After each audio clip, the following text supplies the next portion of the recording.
It's good. It's good to hear you're sounding alive and well and healthy. Well, thank you. Now that sort of contrasts with what I think the state of being is with the U.S. economy. And I don't know about you. One thing I've noticed, and it's been kind of a thorn in my side, is whenever I wake up in the morning and the S&P futures are down 20 or 30 points. The reason that they give us for the reason why our market is down is they say, well, it's China's fault. China's crashed, their economy's crashing, and their stocks are crashing, and it's spilling over into the U.S. markets. And it seems like there's been a trend, and it's been a slow trend that seems to have accelerated, where it seems like the U.S. wants to blame our problems on everyone else. I mean, it has. The fact that our stock market is going down has nothing to do with the fact that the U.S. stock market is the most overvalued in its history. And I'm just wondering if you've kind of noticed that and what your thoughts were on that.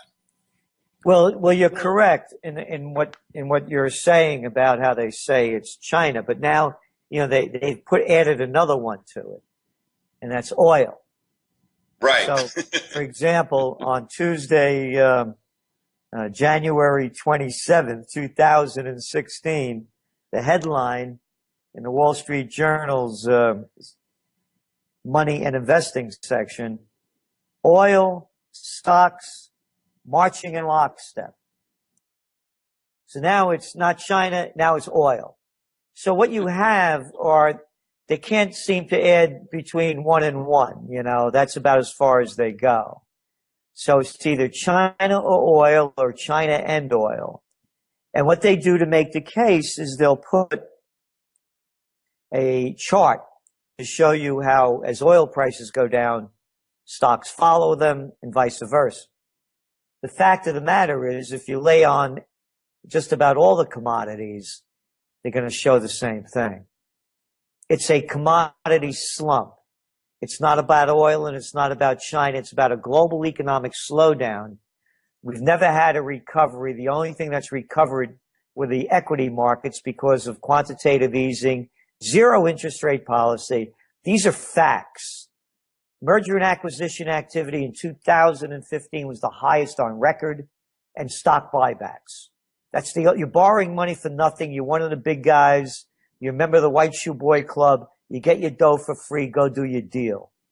That's all this ever was. So you're looking at a global slowdown. As I mentioned, now they're saying oil and stocks are marching in lockstep. Hey, how about laying copper on that one?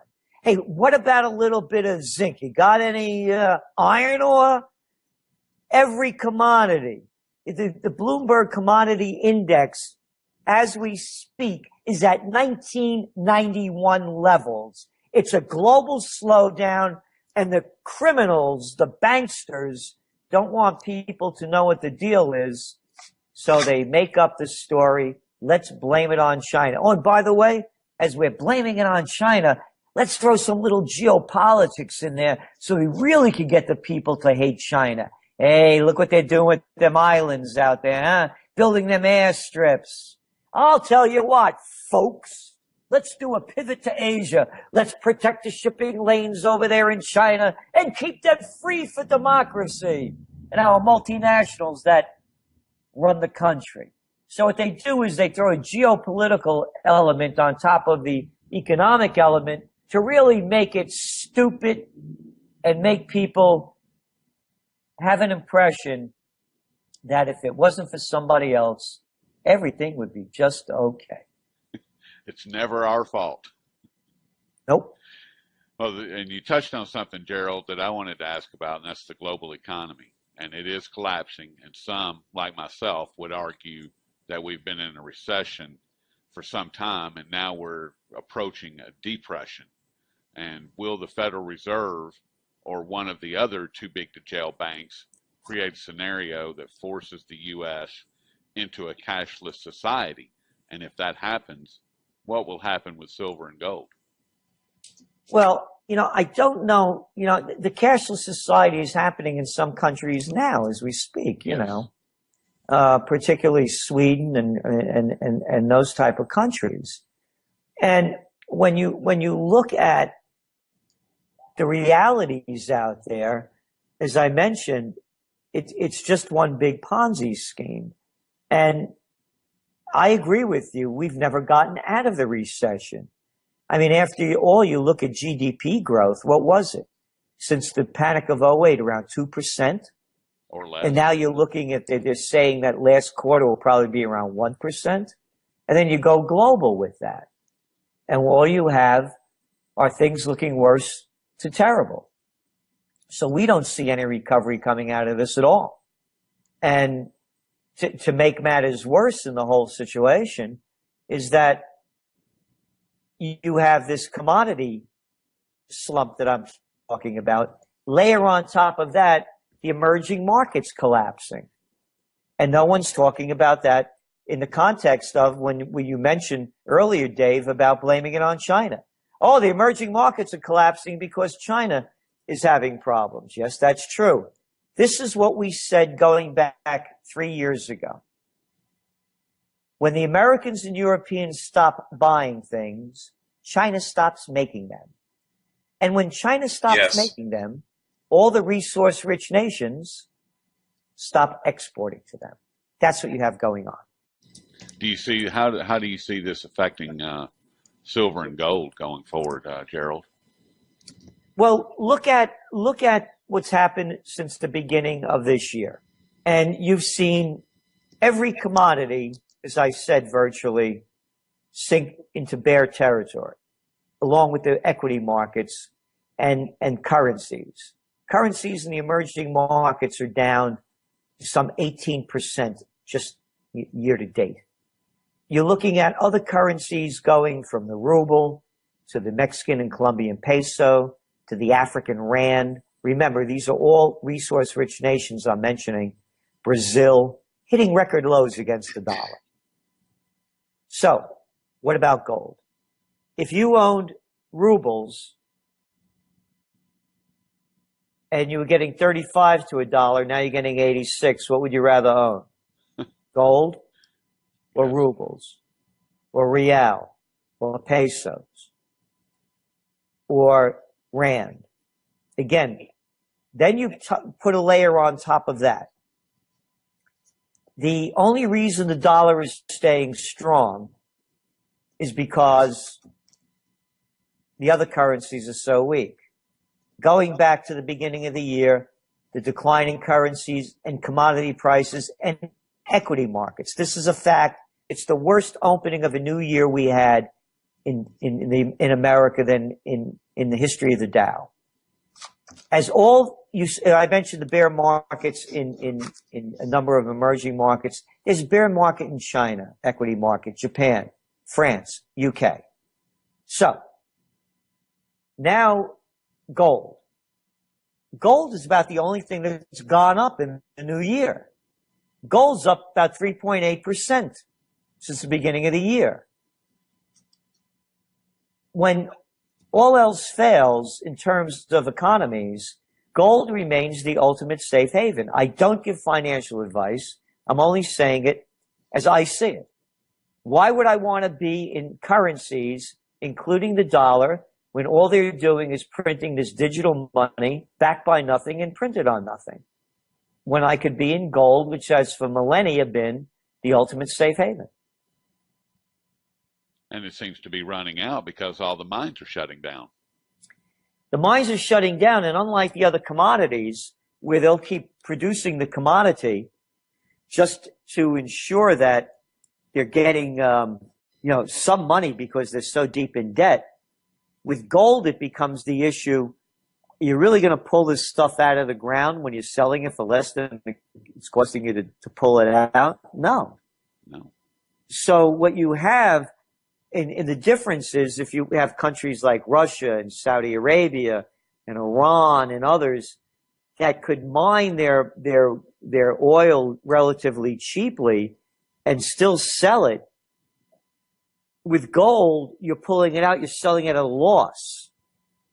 With the other countries, they're not making as much as they used to. That's a big difference. So in the United States and Canada, for example, rig counts are diving because it costs them more to pull it out than to pump it. than to pull it out and pump it than they're making on it. With gold is, am I going to pull it out of the ground and lose money? No, it's like the rig counts. You're not going to pull it out if you're going to lose money pumping it. But the countries that don't lose money pumping it are going to keep pumping it. So the correlation between gold and commodities is very different. You know, Gerald, something that you just said a couple minutes ago really kind of flipped a switch for me.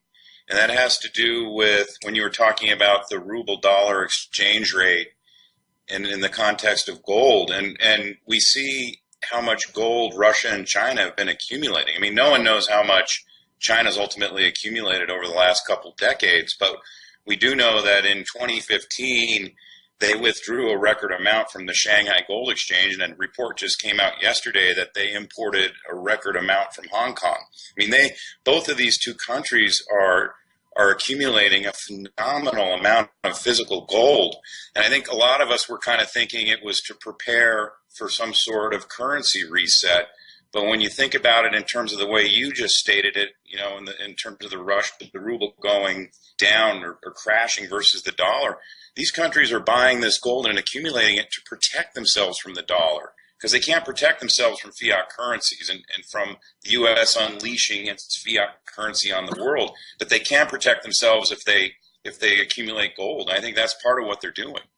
Absolutely, it's the hedge, and again, when you also mentioned go around the world in 2015, you know, it broke the record beyond 2014 among the central banks buying gold. And then take a trip here in the States and in Europe and the States, the purchase of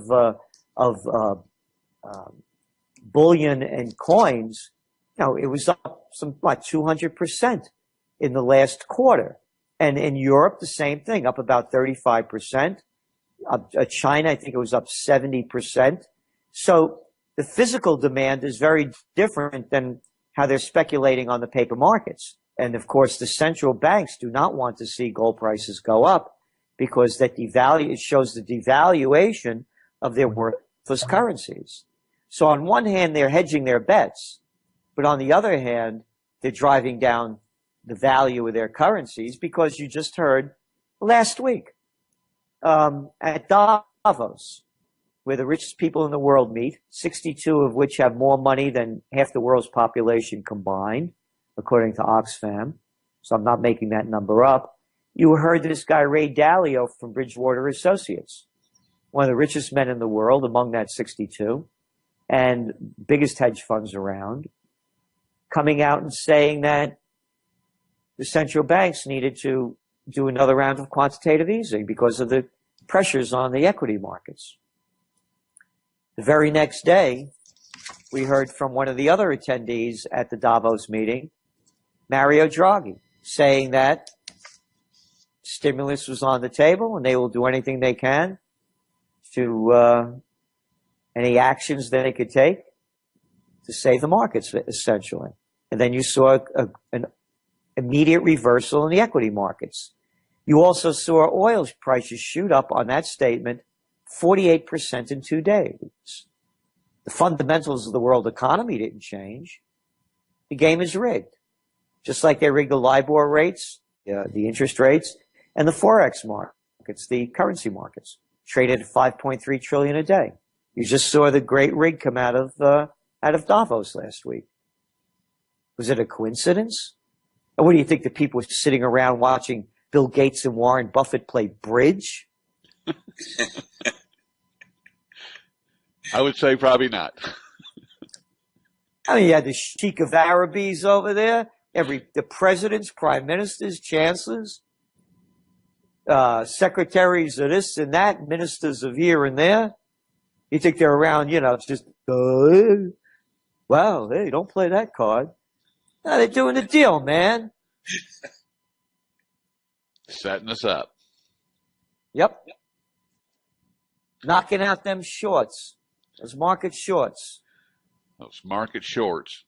I want to turn to the U.S. for just a second, Gerald, and kind of look at something a little bit darker. And with organizations like Black Lives Matter, the situation in Oregon, which is currently escalating, and various other civil and uncivil activities happening around the country, what do the trends tell you will be one of the trigger events that creates a mass uprising and civil unrest in the United States? I think you're going to see it kind of like the things that are happening in Flint, Michigan, where the people are being poisoned by the state to save money. Yet we have wars to wage all over the world, of course, you know that. Yes. But with no money for we the people. And Obama dumped them a tiny $5 million, called it an emergency rather than a disaster, as people are dying and suffering. But, you know, hey, how many drone strikes this week, you know? How many they cost? But anyway, I think it's going to be economically based, but it may have another trigger point that knocks it off, like a Flint type of episode. And in terms of Black Lives Matter, you know, I mean, it's people are getting killed white and black from the militarized police, you know, and it's bigger than that. And matter of fact, when you look at the latest data coming out, when you see the depressionary levels that are going on, suicide rates are skyrocketing. Not suicide rates, excuse me. Deaths from drugs overdose are skyrocketing, particularly from heroin and Oxycontin, those kind of things, among whites. So the depression levels, they see no future, young people. And older people that have lost everything and see no future ahead of them. So it's a combination of the two. And that's what we see kind of happening. But again, it's very difficult to pinpoint what it might be. But it might be racially charged, but have a severe economic undertone behind it. Yeah, I didn't mean to imply that it would be a race war at all. I mean, that's just one of the larger organizations that's out there that's been very vocal. And now, once again, we have the situation that's in Oregon, and they were surrounded just yesterday on Tuesday by 200 FBI, and there was a person that was killed. Several people were arrested. I mean, in that situation, people are saying that it could turn into Waco or Ruby Ridge, you know, in a flash. And I was just curious if you saw, if the trends are telling you that it's going to be more of a violent situation or more of an economic, and I think you're alluding to more of an economic situation. I mean, there was a Gallup poll that was done not too long ago that showed, you know, 75% of the people that were polled said that government corruption was the number one issue, was the number one problem that our country has right now. I mean, if you've got 3 out of 4 people that are being polled that say government corruption is my number one issue, is the number one problem with this country, there's a huge problem. I mean, that's a big deal to me anyway. Oh, it is. You know, one of my sayings is when people lose everything and have nothing left to lose, they lose it. Exactly. And people would care less about the government if everything was going fine. And so what I'm saying is that it could be a racial trigger, but it'll have an economic undertone, a base of it. And that's the way we see it unfolding. Again, looking what's going on in Flint is a good example of, number one, how the government cares. You know, they could care less about you or anybody else or me, and it's only about money. And then again, let's go to, you know, the whitest of white places, the outskirts of Los Angeles, where they have that terrible methane leak. I mean, that's a very exclusive enclave. And people losing their homes. They can't go back home. They can't stop the methane leak. So what I'm saying is it's a number of different issues. And then look what's going on with the declining oil prices. How many banks are going to go belly up, particularly in the oil-rich areas where they loaned so much money during the oil boom? Then let's take a look at the cities that are rich in oil employment and oil development, be it in Texas or Oklahoma, North Dakota, Pennsylvania. And when that starts collapsing, and more businesses go bankrupt, it's a combination, as I see it, as that could be the trigger point. And of course, the only real solution is a peaceful one. It's anybody that has violence on their minds, or it's not going to happen in a positive way. All you have to do is look around the world. Happy days are there in, look with Egypt with a military coup and what's going on there. They just had the anniversary of the Arab Spring, and it barely made the news. And they clamped down on everybody, wouldn't allow anybody to protest. So it has to be a peaceful revolution, and there's no reason why it shouldn't be. I mean, there are enough smart people in this country that want to have positive change. Yep. Well, as John Lennon said, that, once you turn to violence, then the government has you exactly where they want you. They know exactly what to do with you and how to do with you. But if you are not violent, then they don't know what to do, because That's right. They have no response. That's right. And he's 100% right, because they only act in a violent way and are defenseless when it comes to waging peace. Laughter. They don't know what to do with laughter. No. Boy, what attitudes these guys have too. It took me a lot of years to write this one line. I was not put on this earth to take orders by, begins with an A and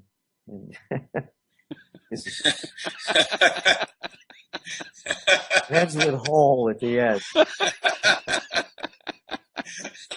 Who put this idea in their head?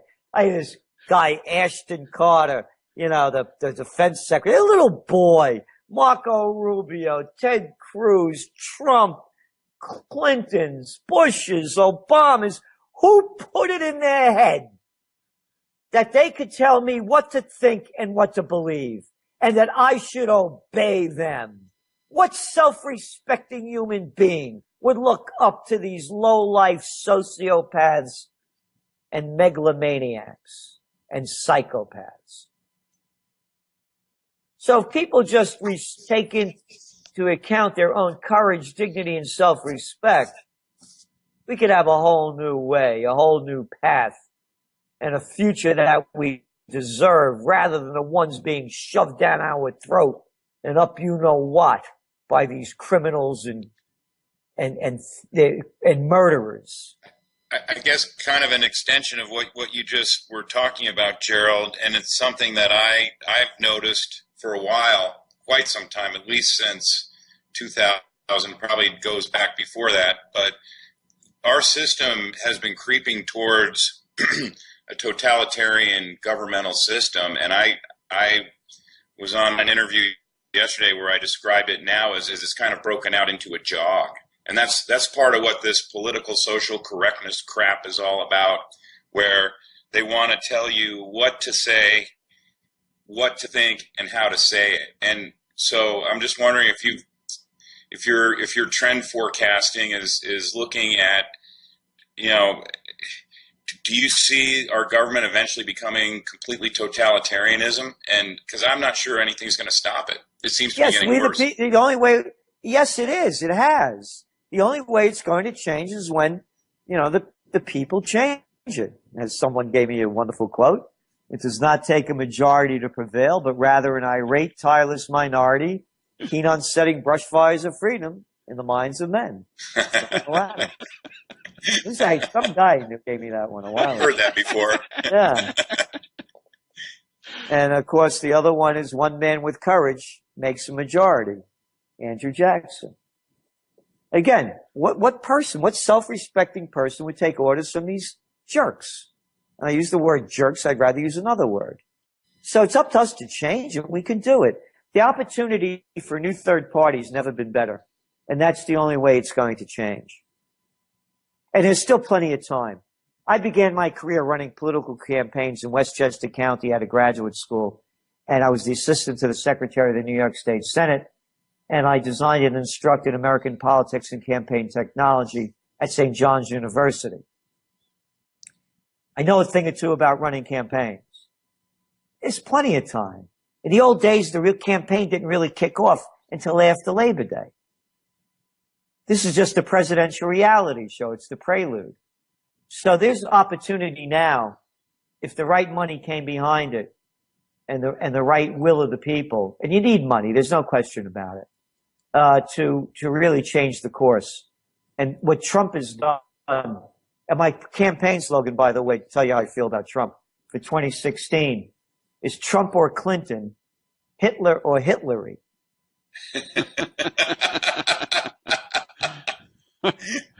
So what Trump has done, he showed what a fraud the whole thing is. Yes. And what a bunch of little lightweights are out there. So that to me is the opportunity, Dave, is to see something new happen. I guess, Roy, I don't know about you. I just have one more quick thing here, and I'm not going to hold you to any predictions or anything. I know that I get asked this question all the time. I mean, I think we all know that the stock market's floating on an air of liquidity. The bond market, interest rates are going to skyrocket, which means bonds are going to crash. The stock market needs to crash.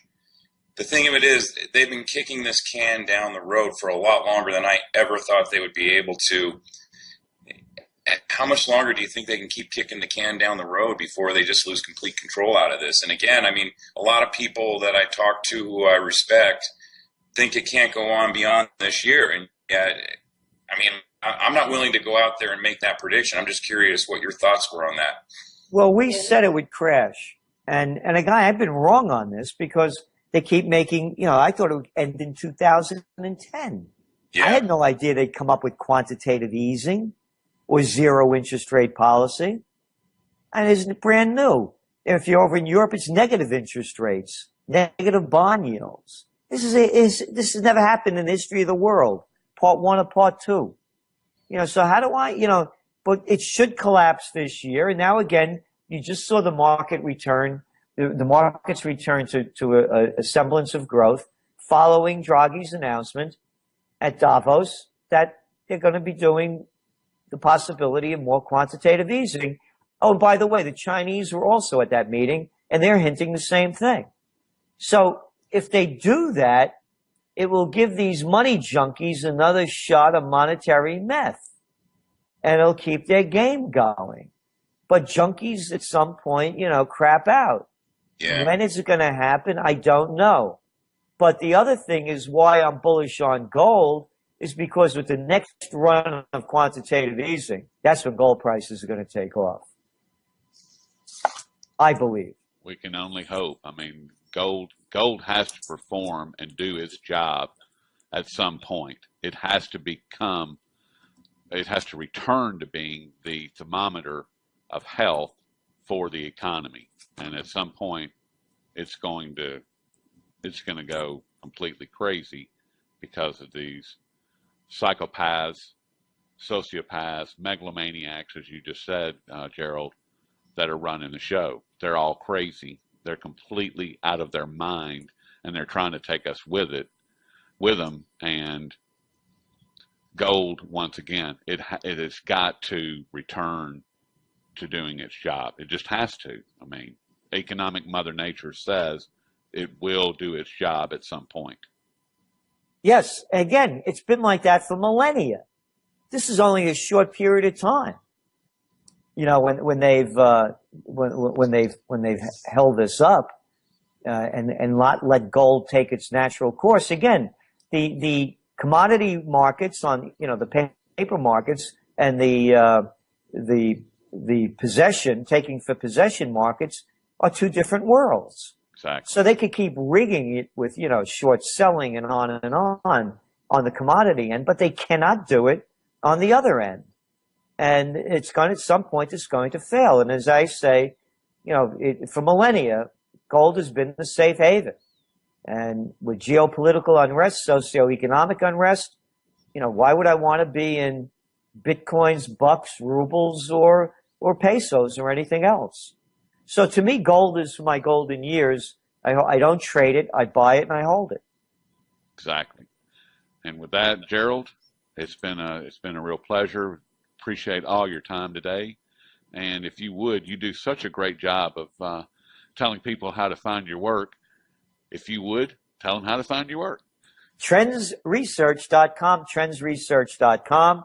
We put out the Trends Journal, of course, which is a quarterly magazine, Trends Monthly, Trends This Week, and every weekday night, Trends in the News broadcasts live from Colonial Kingston to put you on top of the trends and way ahead of the news, and also to provide you with history before it happens. So if anybody wants to prepare for what lies ahead, avoid the dangers, and seize the opportunities, we give it our very best shot to make that happen.